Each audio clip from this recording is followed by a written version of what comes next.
नमस्कार दोस्तों, मेरा नाम है सी Hemant Gupta and I welcome you all to fourth part of my discussion on IBBI regulation in relation to pre-pack of insolvency resolution process. In this part, I will be discussing Chapter 8 and Chapter 10 of these regulation. Chapter 9 has been covered by me in a separate video. So I'll start with Chapter 8 regulation, which is in relation to valuation and information memorandum. Regulation 38 deals with appointment of registered valuer, which states that RP within 3 days of his appointment is supposed to appoint two registered valuer who are not related party to corporate debtor, who are not auditor of corporate debtor during the last 5 years, who are not partners or director in IPE in which resolution professional is associated, who are not relative of resolution professional or relative of director or partner of IPE in which resolution professional is associated. Then moving on to resolution number 39, which talks about fair value and liquidation value. It says that registered value will provide fair value and liquidation value, and average of two registered values will be treated as fair value and liquidation value. After receipt of the plan, resolution professional will give the liquidation value to COC members. This information will be provided by resolution professional only after receiving a undertaking of confidentiality from member of COC. The regulation also provides that resolution professional and registered valuer will also maintain the confidentiality of this information. Now moving on to regulation number 40, which talks about information memorandum. So as you all know, there is a provision of preliminary information memorandum to be provided by corporate debtor. So this PIM shall be provided by corporate debtor along with the other details required as per sub-regulation 2 of this regulation. And what are those details? Those details are similar in line with the information to be provided in making regular information memorandum as per CIRP proceeding. Very quickly, I will go through those details just for the sake of example. So what those information would be: latest audited statement of the corporate debtor for last 2 years, a list of claims, list of any cases going against corporate debtor made by corporate debtor, list of assets of the corporate debtor providing description of assets, when it was purchased, how much life has elapsed, how much life is remaining, name and address of the persons holding at least 1% shareholder, holding at least 1% share capital of corporate debtor, along with size of their stake, any government dues payable to operational creditors, dues of workman, or any other useful information which RP thinks is useful for any prospective resolution applicant. Further, this regulation also provides that this information memorandum has to be distributed within 14 days of pre-package insolvency resolution process commencement date, but of course after taking an undertaking of confidentiality. Further, COC is also authorized to seek any further information from resolution professional or corporate debtor as they may think appropriate for the purpose of this process. Now moving on to regulation number 41, it talks about preferential and other transactions. This regulation provides that within 30 days of insolvency commencement date, resolution professional has to form an opinion whether he thinks whether there are any transactions which are specified under section 43, 45, 50 and 66 of the Act, that is preferential, undervalued, extortionate transaction or fraudulent transaction. If he has formed such opinion, then within 45 days he has to move and make a determination of those transactions and intimate the same to the IBBI. And within 60 days of insolvency commencement date, he has to apply to adjudicating authority for seeking appropriate relief. So this concludes chapter 8.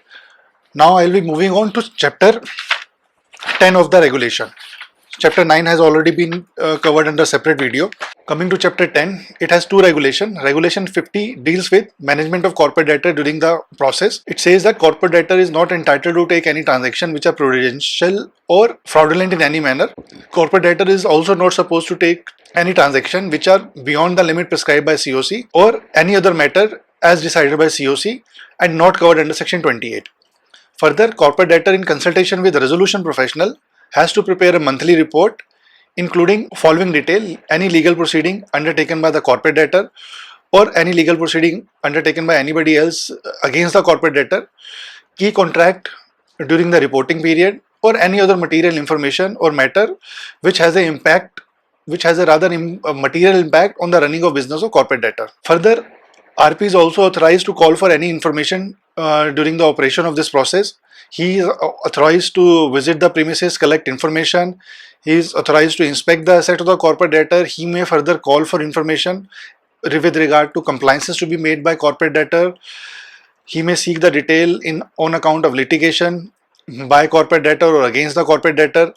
He may further seek any detail concerning the conduct of corporate debtor during pre-package insolvency resolution period. Okay, so after this there is a regulation 51, which is not a very big regulation. It only states that in case an application is to be filed under section 54J for vesting of management with resolution professional from corporate debtor, then that application has to be filed in format number P14. So this concludes all the discussion with regard to regulation under this pre-package insolvency resolution process. However, I will very quickly discuss the forms issued under this process, which are to be filed by either by committee of creditor, financial creditor, operational creditor, or for that matter resolution professional. There are total 14 forms in this process, as we have discussed at various stages of these regulation. So I'll start with form number P1, which is a form of written consent from IP to act as a resolution professional, the relevant regulation being sub-regulation 1 of regulation 7.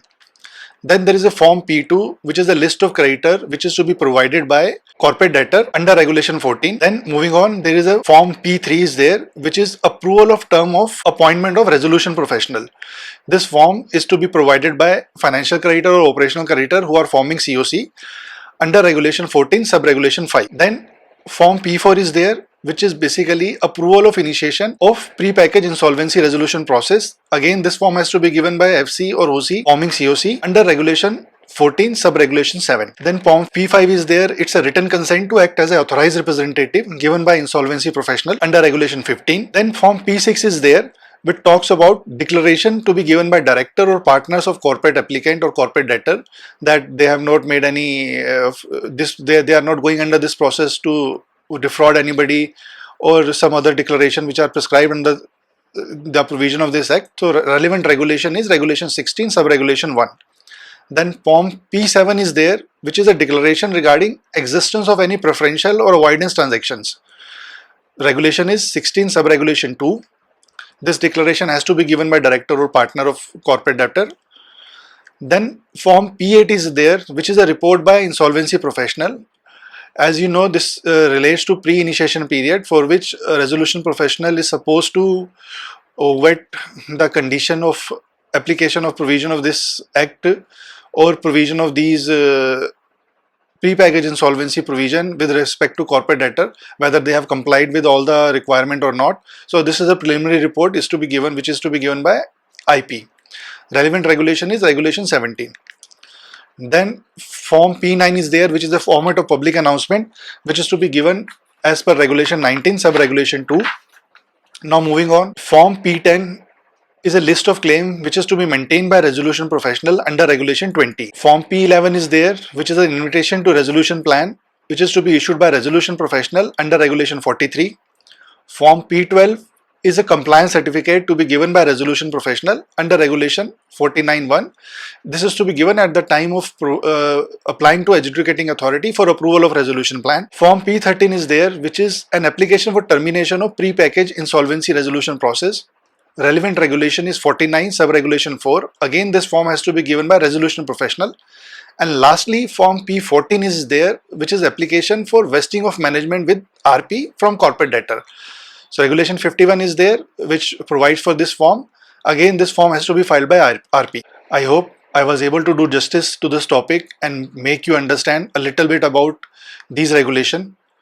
Kindly feel free to reach out to me to ask any question in relation to these regulation or for that matter provision of this pre-package insolvency resolution process. This is CA Hemant Gupta signing off. Thank you for watching the video.